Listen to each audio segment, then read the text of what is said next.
avoir découvert comment est élaboré le Rhum JM, je vais à la rencontre de Fanny pour évoquer un pilier du projet Eden. Réussir à associer les femmes et les hommes de la distillerie à la transmission de l'excellence. Fanny, aujourd'hui on va parler d'un sujet hyper important chez Rhum JM, c'est la RSE. Est-ce que tu peux m'en dire plus? Yes. En gros, nous, on a mis la RSE sous forme d'un projet, d'une démarche qui s'appelle Eden. Eden, Ouais. du genre. Bah, ici, c'est le paradis en vrai. Bien évidemment, je confirme. Non, en vrai, ça veut dire engagé pour le développement durable de nos écosystèmes et de notre nature. Ok, Et en gros, on a 3 piliers principaux sur l'environnement, sur l'économie circulaire et sur la formation. ok. Ça se passe comment concrètement? Alors, au niveau de la formation, on va s'assurer qu'il y ait une transmission du savoir entre les anciennes générations et les nouveaux qui vont arriver. D'accord. Et après, même pour tout le monde, il va y avoir beaucoup de formations mises en place concernant la sécurité, même au niveau professionnel pour développer les compétences, les rendre polyvalents. L'an dernier, on a fait à peu près 800 heures de formation sur 28 employés, donc c'est quand même pas mal. Mais du coup Fanny, est-ce que vous avez une reconnaissance particulière par rapport à toute cette politique RSE? Il y a quelques semaines, on a été certifié Bon Sucro. Ok, Donc ça, en gros, c'est une certification internationale qui, comme son nom l'indique, va te certifier la canne à sucre, donc la culture durable, donc des champs jusqu'à la distillerie. Et ça va englober en fait tous les sujets RSE, que ça soit environnement, social, au niveau de la sécurité, du bien-être des employés.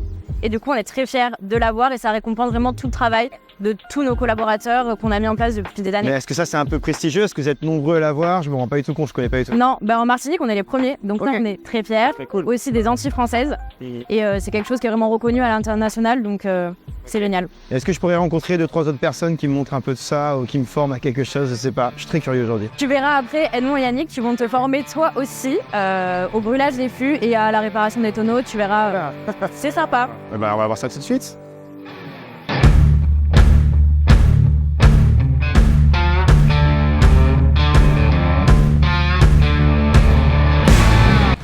Bonjour messieurs, Bonjour.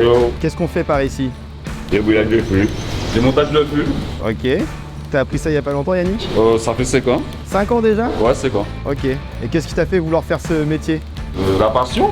La passion? Ouais. Ok. Et puis, il n'a pas hésité pour de l'appui, il est motivé aussi. Au départ, s'il n'est pas motivé, il va pas arriver. Il était super motivé. Tu montres un peu à quoi ça ressemble? Fais-moi rêver.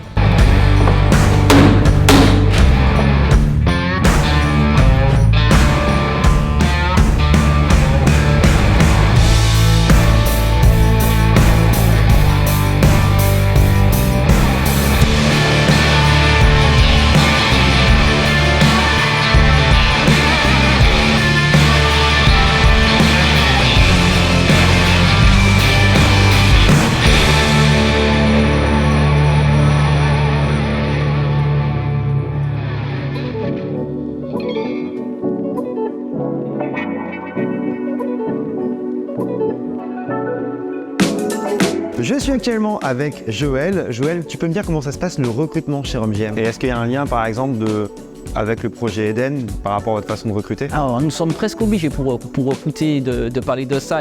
Alors, au-delà d'être une démarche environnementale, c'est aussi une démarche sociétale et c'est un point important pour les nouvelles générations. On s'aperçoit aujourd'hui de plus en plus que dans le recrutement, ils nous demandent qu'est-ce que vous faites pour l'environnement, pour votre bilan carbone, etc., etc. Et quand on leur parle de la démarche Eden, tout de suite, eh ben, ils sont étonnés, contents, ils s'intéressent de plus en plus à JM et à ce qu'on nous fait.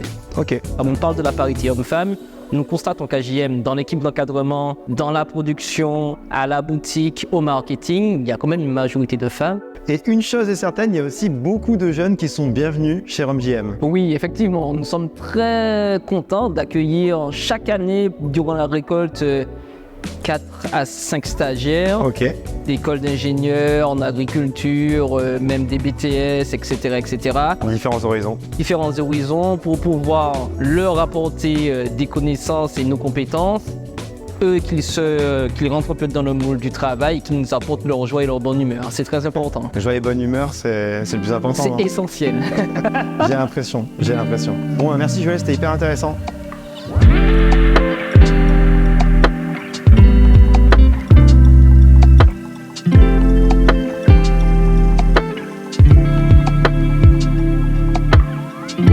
Je suis actuellement avec Aurélie à la boutique. Aurélie, comment ça se passe pour former les hôtesses ici? Alors, pour les former, je prends à peu près 3 jours Ok. de formation sur la partie historique, la partie production, la partie effectivement un peu plus processus accueil boutique. Et puis, il y a toutes les formations réglementaires, en SST, incendie, parce qu'on est quand même un site industriel. Donc, Il y a de la production, ouais. Faut combien de temps pour former les hôtes et les hôtesses? Parce qu'il n'y a pas que des filles, j'imagine. c'est ça. Alors, minimum 3 jours sur la partie boutique et après des formations sur l'année, sur la partie SST, la partie dégustation régulièrement. D'accord. On est sur un global d'au moins 10 jours de formation par an. Ok, quand même. Et il y a un parcours type, du coup, que vous leur apprenez? Oui, le parcours client. Donc, c'est vraiment vivre l'expérience que le client vivra D'accord. pour mieux se l'approprier et resituer des zones et pouvoir mieux orienter en fait. Et j'imagine que pour pouvoir bien parler des produits notamment, il faut connaître un peu l'histoire de la marque. Mais oui, c'est essentiel. On ne peut pas parler d'une chose qu'on ne maîtrise pas. Mhm. Donc, c'est important de s'approprier le lieu, de s'approprier son histoire, de s'approprier la marque avant de pouvoir l'expliquer correctement au client pour qu'il puisse être satisfait et qu'il comprenne tout. Et au niveau du service, ça se passe comment? Est-ce qu'un client il peut goûter ce qu'il veut comme il veut? Alors, par rapport effectivement à l'éloignement qu'on peut avoir et à la gamme assez large en dégustation, on va sélectionner les produits avec le client D'accord. pour qu'il puisse avoir une bonne expérience, que le palais ne soit pas saturé en arômes et qu'il puisse repartir correctement. Tout à fait. Faites le bon choix. C'est ça. Merci beaucoup, c'était hyper intéressant. Donc, Bruno, à bientôt. J'espère que cet épisode sur la politique RSE du groupe vous a intéressé. En tout cas, je vous donne rendez-vous très bientôt pour un nouvel épisode, cette fois pour parler notamment d'arômes et de senteurs. Ça va être hyper intéressant. À bientôt.